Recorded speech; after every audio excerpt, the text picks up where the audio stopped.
Zach Taylor has never been a guy, wherever he's been, where people said, oh, that's the next head coach. That guy's a head coach.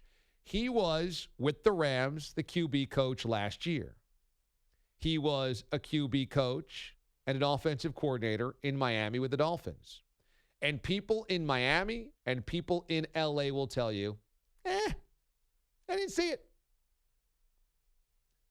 Look, I thought that just by turning the page on Marvin Lewis, a guy that was clearly hitting a ceiling every single year, could not get over the hump, and could not win a playoff game, by simply turning the page on an organization that routinely drafts pretty well, that they were going to get a bump.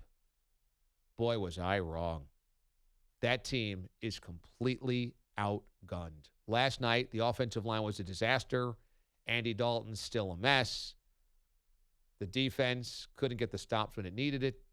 And the Bengals just looked completely disorganized and to be a mess.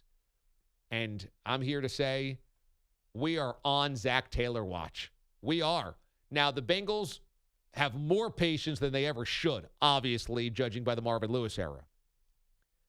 But I think, number one, you can say the Bengals are not only worse, but dramatically worse without Marvin Lewis. I'm sorry, I don't think they're 0-4 with Marvin Lewis. I don't think so. I don't think they're this lost with Marvin. And number two, if this is a 2-14, 1-15 Bengals team, is it possible they are one and done with Zach Taylor?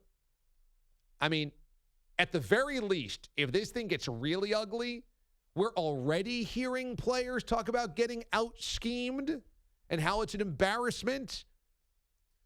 Zach Taylor might lose this entire locker room by midseason.